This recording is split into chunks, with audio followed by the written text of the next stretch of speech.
Di antara sekian banyak tanda-tanda hari kiamat, bangkitnya Ya'juj Ma'juj merupakan tanda kiamat yang penuh tanda tanya dan kontroversi. Pertanyaan pertama tentu saja menyangkut wujud dan hakikat Ya'juj dan Ma'juj. Gambaran tentang makhluk ini telah bercampur antara fakta dan mitos, antara berita yang benar dan berita yang palsu. Sehingga tidak heran jika ada yang menggambarkan mereka seperti monster seram bertubuh besar.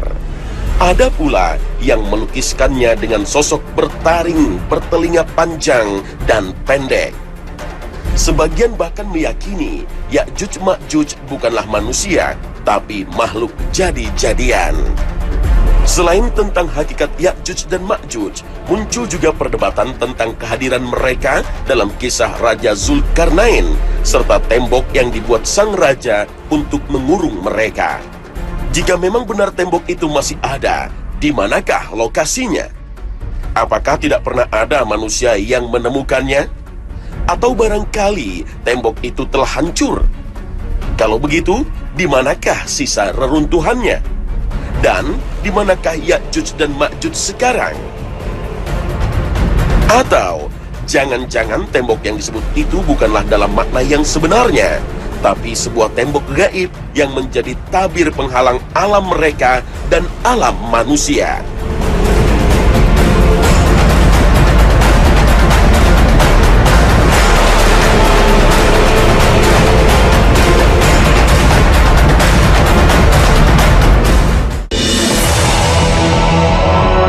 Assalamualaikum warahmatullahi wabarakatuh. Selamat pagi pemirsa Trans 7. Khazanah Ensiklopedia Islam Dunia pagi ini kembali hadir ke hadapan Anda untuk berbagi pengetahuan dan saling menasehati dalam kebajikan. Ya'juj dan Ma'juj merupakan dua istilah yang selalu disebut bersamaan. Istilah ini dapat kita temukan dalam Al-Quran dan hadis, juga kitab-kitab suci terdahulu. Sebagian ahli bahasa berpendapat Ya'juj dan Ma'juj berasal dari bahasa Arab, yaitu dari kata ajja yang berarti bergejolak atau berkobar, dan dapat juga bermakna yang cepat gerakannya. Sedangkan menurut yang lain, Ya'juj dan Ma'juj bukan dari bahasa Arab, tapi dari bahasa Ibrani yang kemudian diserap ke dalam bahasa Arab. Karena kelompok Ya'juj dan Ma'juj ini sudah ada sebelum peradaban Arab lahir dan sebelum diletakkannya tata bahasa Arab. Kata Ya'juj dan Ma'juj sama halnya dengan kata iblis, Adam, Hawa, Ibrahim, Musa, Harun, Taurat, dan Injil, yang semuanya bahasa non-Arab yang kemudian diserap ke bahasa Arab. Dalam bahasa Inggris dikenal juga istilah Gog and Magog yang diperkirakan berasal dari bahasa Ibrani. Istilah Gog and Magog digunakan juga dalam 7 terjemahan kitab Taurat Perjanjian Lama. Fantasi berlebihan tentang rupa Ya'juj dan Ma'juj ikut membuat rancu tentang hakikat sebenarnya dari makhluk ini. Apalagi banyak hadis palsu yang beredar tentang Ya'juj dan Ma'juj memperlengkap gambaran buram tentang makhluk perusak ini. Yang pasti, Ya'juj dan Ma'juj bukanlah alien dari planet di luar bumi, juga bukan monster besar yang buruk rupa. Mereka seperti dijelaskan dalam hadis sahih merupakan manusia anak keturunan Nabi Adam alaihissalam. Hanya saja mereka kemudian menjadi ras bangsa yang menjadi pionir dan penyebar kerusakan di muka bumi. Sehingga kelak mayoritas penghuni neraka berasal dari golongan mereka. Keterangan ini bisa kita dapatkan dalam hadis sahih yang diriwayatkan Imam Bukhari. Rasulullah SAW bersabda, Allah Ta'ala berfirman kepada Adam, "Wahai Adam," maka Adam menjawab, "Aku sambut panggilanmu dengan senang hati, serta semua kebaikan ada di tanganmu." Lalu Allah Ta'ala berfirman, "Keluarkan gerombolan penghuni neraka." Maka Adam bertanya, "Siapa itu gerombolan penghuni neraka?" Allah menjawab, "Mereka terdiri dari 999 orang dari setiap 1000 orang." Maka ketika itu anak kecil menjadi beruban. Setiap yang hamil melahirkan apa yang dikandungnya. Dan kamu lihat orang-orang seakan-akan mabuk, padahal mereka tidak mabuk. Tetapi karena azab Allah yang sangat keras. Kemudian para sahabat bertanya, "Siapakah yang satu itu, wahai Rasulullah?" Rasulullah menjawab, "Bergembiralah, sesungguhnya penghuni neraka itu dari kalian satu, dan dari Ya'juj wa Ma'juj 1000 orang." Hadis riwayat Bukhari. Uraian Rasulullah dalam hadis tadi memberi pemahaman bahwa perbandingan umat Rasulullah yang menjadi penghuni neraka dengan Ya'juj dan Ma'juj yaitu 1:999. Ini juga menunjukkan populasi yang sangat banyak dari bangsa perusak ini. Dan tentu saja, populasi sebanyak itu tidak datang tiba-tiba. Karena mereka manusia, maka mereka juga beranak pinak hingga mencapai populasi yang besar. Kebangkitan Ya'juj dan Ma'juj merupakan bagian dari tanda akhir zaman. Tapi bukan berarti mereka sekelompok orang yang mendadak muncul di akhir zaman. Mereka telah lama ada. Ketika Al-Quran menceritakan kisah Raja Zulkarnain, Al-Quran menyinggung tentang keberadaan mereka. Nama Ya'juj dan Ma'juj disebut ketika Raja Zulkarnain bertemu dengan kaum yang bahasa mereka sukar dipahami. Kaum ini mengeluhkan kepada sang raja tentang keberadaan Ya'juj dan Ma'juj yang membuat kerusakan di muka bumi.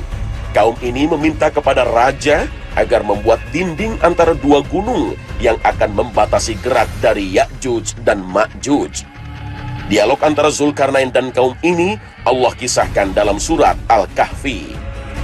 Hingga apabila dia telah sampai di antara dua buah gunung, dia mendapati di hadapan keduanya suatu kaum yang hampir tidak mengerti pembicaraan. Mereka berkata, "Hai Zulkarnain, sesungguhnya Ya'juj dan Ma'juj itu orang-orang yang membuat kerusakan di muka bumi. Maka dapatkah kami memberikan suatu pembayaran kepadamu supaya kamu membuat dinding antara kami dan mereka?" Al-Quran, Surah Al-Kahfi, ayat 93-94. Raja Zulkarnain mengajak kaum tadi untuk bekerja sama membangun tembok dari besi. Tembok selesai dibangun dan Ya'juj Ma'juj terkungkung di dalamnya. Hanya saja, tembok ini tidak akan menghalangi mereka selamanya. Suatu saat akan hancur dan mereka akan keluar membuat berbagai kerusakan di muka bumi.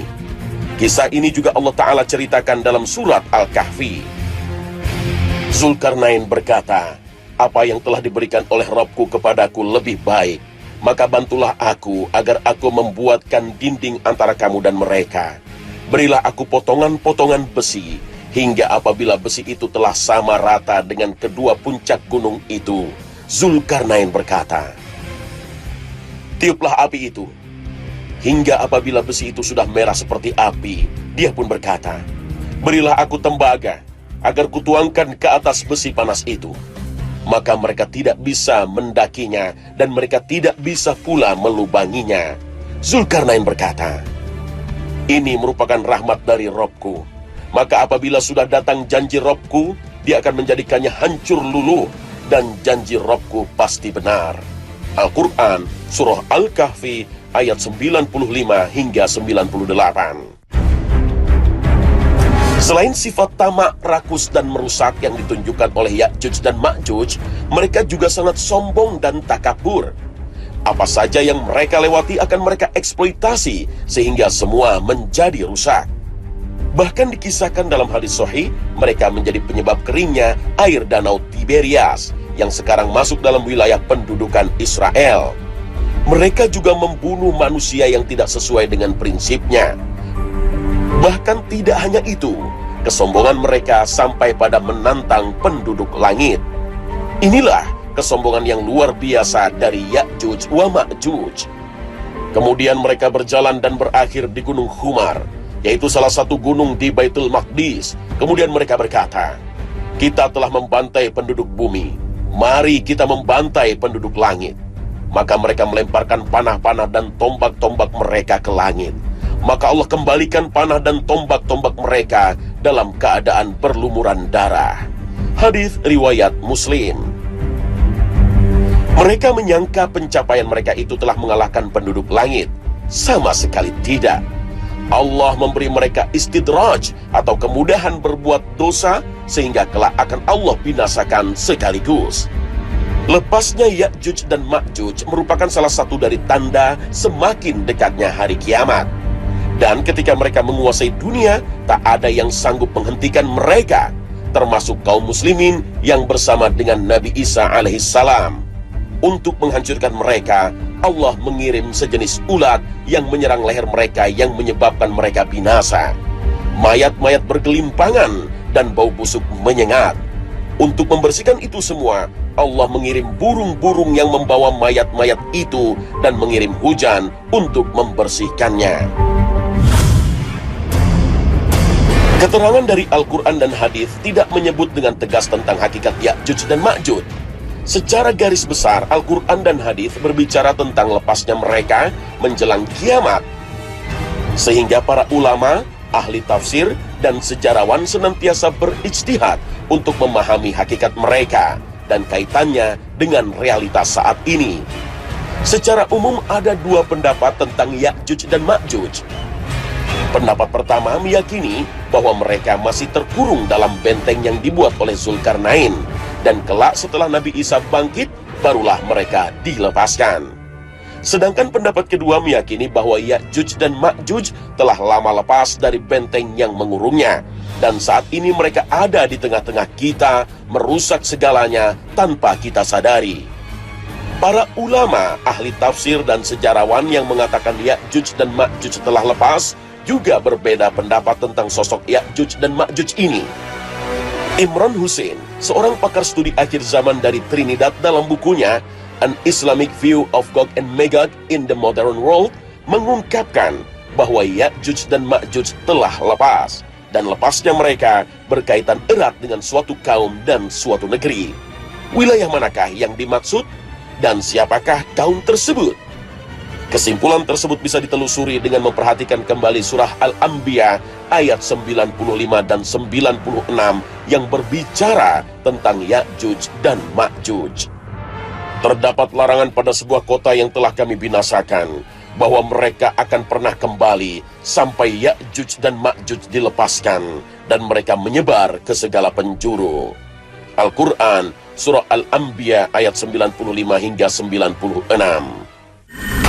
Dua ayat tadi mengatakan bahwa ada suatu kaum yang tidak bisa kembali ke sebuah wilayah.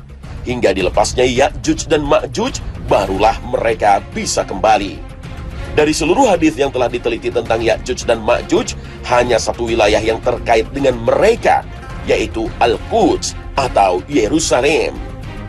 Sedangkan kaum yang akan kembali ketika Ya'juj Ma'juj dilepas, tak lain adalah kaum Yahudi. Tembok yang dibangun Zulkarnain diyakini telah lama runtuh, karena rasanya tidak mungkin ada wilayah di dunia yang tertutup dinding besi yang menghimpun populasi manusia dalam jumlah besar. Populasi sebesar Ya'juj dan Ma'juj saat ini tidak mungkin bisa bersembunyi dalam tembok besi. Di masa lalu, Yerusalem 2 kali dihancurkan. Bani Israel 2 kali terusir dari tanah suci. Pengusiran pertama terjadi saat Yerusalem diserang Nebukadnezar. Mereka ditawan dan diperbudak. Bani Israel baru bisa kembali lagi ke tanah suci pada masa Cyrus Agung, pendiri Imperium Persia. Cyruslah yang membawa Bani Israel kembali ke tanah suci dan membangun kembali Haikal Sulaiman yang dihancurkan Nebukadnezar. Pengusiran kedua terjadi saat Romawi menguasai Yerusalem.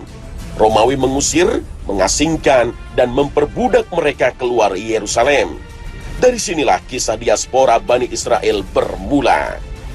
Selama 2 milenium berikutnya, mereka berserakan ke berbagai penjuru dunia. Al-Quran menjelaskan bahwa apa yang mereka alami itu merupakan hukuman dari Allah kepada mereka, dan mereka baru akan kembali ketika Ya'juj dan Ma'juj berkuasa. Dan ketika Ya'juj dan Ma'juj dilepaskan, mereka merangsek bagai gelombang. Mereka menyebar ke berbagai penjuru, menguasai dunia, menjadi superpower. Dan dengan kekuasaannya atas dunia, mereka membawa kembali kaum Yahudi ke Yerusalem untuk mengklaimnya sebagai milik mereka. Orang-orang Yahudi telah mengklaim kembali tanah suci dan telah mendirikan negara di sana dengan mengusir orang-orang Palestina. Maka Imran Hussein berkesimpulan bahwa bangsa yang membawa orang Yahudi ke Palestina itulah Ya'juj dan Ma'juj. Ia juga menambahkan bahwa sebagian besar orang Yahudi yang mendirikan negara Israel saat ini merupakan orang Eropa yang menyamar sebagai Yahudi atau Yahudi Ashkenazi. Sedangkan Yahudi Semit asli Bani Israel adalah warga kelas 2 di Israel. Secara genetik, Bani Israel dekat dengan bangsa Arab. Sementara saat ini banyak Yahudi yang berkulit putih. Dari mana asal mereka? Informasi ini juga dikemukakan oleh ahli lain seperti sejarawan Prancis Ernest Renan dan Arthur Koestler, seorang jurnalis dan penulis asal Austria. Mereka telah lama berteori bahwa mayoritas Yahudi yang ada di Israel sekarang bukanlah Yahudi keturunan Ibrahim, Ishak, dan Yakub. Mereka aslinya adalah bangsa Khazar yang pernah mendirikan imperium di utara pegunungan Kaukasus. Mereka tadinya penganut pagan dan kemudian bertukar menjadi Yahudi. Bangsa Khazar inilah yang menyebar ke Eropa Timur, kemudian ke Eropa Barat. Sebagian dari mereka kemudian banyak yang hijrah ke Amerika. Tanda penting lainnya dalam hadis Nabi yang menyebutkan bahwa Ya'juj dan Ma'juj akan menjadikan bangsa Arab sebagai sasaran penindasan dan penganiayaan. Dan inilah yang terjadi saat ini. Dan suatu saat Israel akan melancarkan perang besar untuk memperluas wilayahnya dari sungai Nil ke sungai Efrat. Wilayah-wilayah tersebut saat ini masih berada di tangan bangsa Arab. Saat ini tidak ada yang paling mengancam bangsa Arab selain Israel, terutama dengan senjata nuklirnya. Negara ini diperkirakan mempunyai 60 hingga 200 rudal berhulu ledak nuklir. Dari Zainab binti Jahsin bahwa Nabi bangun dari tidurnya seraya berkata, "La ilaha illallah, celakalah orang-orang Arab karena keburukan yang telah dekat. Telah terbuka pada hari ini dari dinding Ya'juj dan Ma'juj seperti ini, membentuk jari melingkar." Kemudian Zainab berkata, "Ya Rasulullah, apakah kita akan binasa meskipun bersama kita ada orang-orang soleh?" Beliau menjawab, "Ya, ketika keburukan semakin banyak jumlahnya." Hadis riwayat Bukhari. Apalagi sifat Ya'juj dan Ma'juj yang merusak sangat mirip dengan apa yang dilakukan Israel dan pendukungnya. Perusakan yang dilakukan bukan hanya material dengan melakukan pembunuhan massal, tapi mencakup segala aspek kehidupan. Dengan tangan dan jaringannya yang menguasai dunia, mereka merusak agama, merusak akhlak, merusak tatanan sosial dan ekonomi. Perusakan yang dilakukan secara sengaja dan sistematis dengan pembunuhan massal, dengan perusakan kunci unsur kehidupan termasuk kehidupan akhirat. Ya'juj dan Ma'juj merupakan kaum dengan profesi dan gaya hidup yang secara kolektif menciptakan dan mempraktikkan semua jenis kerusakan. Apalagi Danau Tiberias yang dalam hadis Nabi disebut air danau tersebut akan habis diminum oleh Ya'juj dan Ma'juj saat ini berada di bawah pendudukan Israel. Bagaimana kondisi danau itu sekarang? Ternyata debitnya terus menurun dengan drastis dan sejumlah kalangan menyebut tinggal menunggu waktu untuk mengering. Danau ini menjadi sumber air utama di Israel untuk pertanian, sanitasi, dan air minum. Wallahu a'lam. Sebagian ulama dan sejarawan mengaitkan Ya'juj dan Ma'juj dengan orang-orang Asia Timur seperti Jepang, Cina, Korea, dan bangsa Mongol. Di antara yang berpendapat demikian yaitu Dr. Salah Abdul Fattah Al-Khalidi dalam bukunya Kisah Umat Terdahulu. Beliau menguatkan pendapat dari Abu Kalam Az-Zadi, seorang ulama besar dari India. Menurut mereka, Ya'juj dan Ma'juj ini berasal dari satu tempat di timur laut wilayah Mongolia. Bahkan kata Mongolia dan Mongol sendiri terkait erat dengan kata Ma'juj. Terkadang, kata Ya'juj dan Ma'juj juga dipakai dengan sebutan Mongol dan Tartar. Pendapat ini juga meyakini bahwa Ya'juj dan Ma'juj telah beberapa kali keluar dan kelak di hari kiamat akan kembali bangkit dan menunjukkan dominasi mereka. Salah satu dari rentetan kebangkitan itu terjadi pada abad ke-12 Masehi atau abad ke-7 Hijriah. Mereka dipimpin oleh Genghis Khan. Mereka menyerang kerajaan-kerajaan Islam sebelah barat, kemudian berkuasa dan menghancurkannya. Dan cucu Genghis Khan bernama Hulagu berhasil memasuki Baghdad yang merupakan ibu kota pada zaman Khilafah Abbasiyah dan menghancurkannya pada tahun 656 Hijriah. Kerusakan yang ditimbulkan pasukan Mongol begitu dahsyat. Menurut beberapa riwayat, jumlah kaum muslimin yang tewas di kota Baghdad saat itu mencapai 2 juta orang. Pedang-pedang prajurit Mongol ini tidak berhenti selama 40 hari menebas leher orang-orang Islam hingga kota Baghdad banjir darah. Saat ini dunia tengah menyaksikan sebuah kekuatan baru sebagai pesaing adidaya Amerika. Dengan penduduk yang mencapai hampir seperempat penduduk dunia, merupakan modal yang cukup untuk menguasai dunia. Bahkan, bukan rahasia lagi jika perekonomian di beberapa negara dikuasai oleh etnis ini. Memang belum jelas apa yang akan terjadi di masa depan. Dengan terus bertambahnya jumlah penduduk, bukan tidak mungkin mereka akan menguasai dunia. Pendapat kedua yang menyatakan Ya'juj dan Ma'juj masih terkurung di dalam dinding yang dibuat oleh Raja Zulkarnain juga didukung oleh banyak ulama. Mereka berpatokan kepada makna literal yang ada dalam hadis tentang kemunculan Ya'juj dan Ma'juj.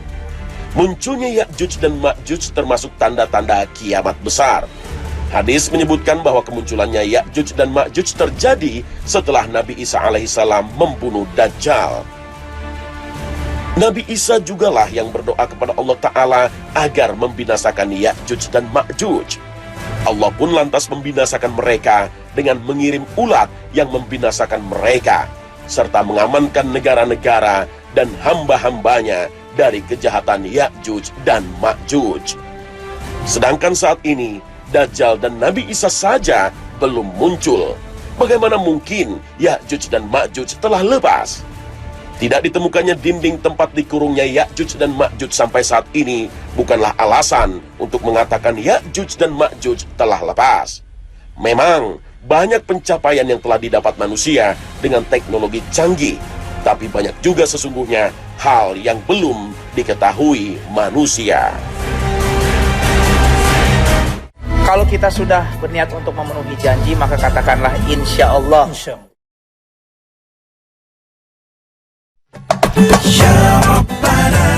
Pemirsa Khazanah, kebangkitan Ya'juj dan Ma'juj menjelang hari kiamat merupakan suatu kepastian. Dengan populasi yang besar dan kekuatan yang besar, mereka akan mendominasi dan berbuat kerusakan di dunia. Semoga Allah melindungi dan menjaga kita dari fitnah dan ujian akhir zaman. Amin ya rabbal alamin.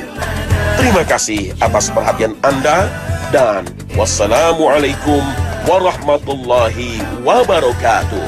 Ya Rabbana.